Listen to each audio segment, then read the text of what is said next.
Pete the Cat, the Great Leprechaun Chase. Tomorrow is St. Patrick's Day, and Pete's teacher, Mr. G, is teaching about leprechauns. The only time you can catch one is on St. Patrick's Day. A leprechaun will bring you good luck, Mr. G says. Now everyone in class wants a leprechaun. Pete gets a great idea. He will open a leprechaun catching business. St. Patrick's Day comes and Pete gathers some supplies. He hangs a sign above his stand.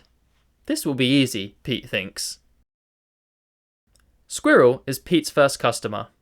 I want a leprechaun, Squirrel says. I need good luck for my test. Cool, I'm on it, says Pete. Pete has a plan. He will follow a rainbow until he finds a leprechaun.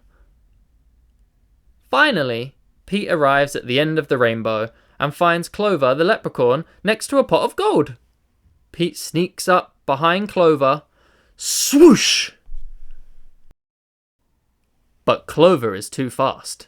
Did you think you could catch me so easily? He asks. Once there was a cat named Pete who thought nabbing some luck would be neat.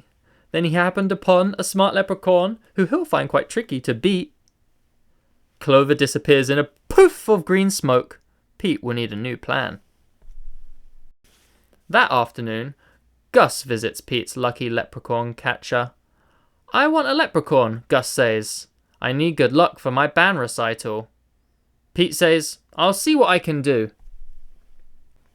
Pete plans to lure Clover out with his music. He plays a jaunty song on his guitar. Before long, Clover dances over to Pete. Just a little closer, Pete thinks. Suddenly, Clover starts spinning around Pete. Round and around, Clover goes faster and faster.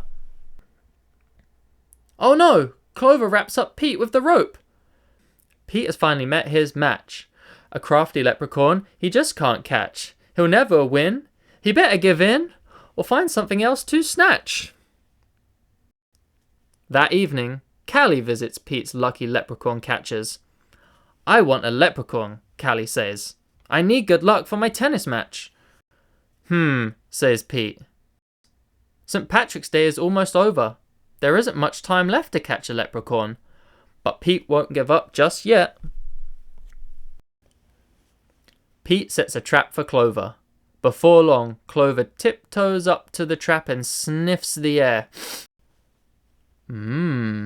I love candy, he whispers, peering under the box. Pete waits very quietly. Crash! Pete rushes over and checks underneath the trap, but it's empty! Clover skips away. Pete has tried many a plot, but still I haven't been caught. And isn't it dandy? I even got candy, while Pete ends up with squat. Pete has an idea. He follows the tray of spilled candy to Clover's secret hideout. Pete sneaks up behind Clover. Swoosh! Pete finally catches Clover. Why do you want me? Clover asks. I'm helping my friends who need some extra luck, Pete says. Luck doesn't come from having a leprechaun, says Clover. You and your friends have each other. That already makes you as lucky as can be. Could Clover be right?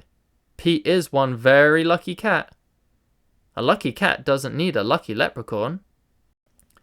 He lets Clover go. Pete decides he will be the good luck his friends need by helping them out himself. Pete helps Squirrel study for his test. Squirrel aces it. Pete helps Gus rehearse for the recital. Gus rocks it. Pete helps Callie practice for her match. Callie wins it. Clover magically appears. Good job, Pete, says Clover. I have one more poem for you. While Clover played hide and seek, Pete learned something unique. The luck that you make beats the luck that you take any old day of the week. Happy St. Patrick's Day.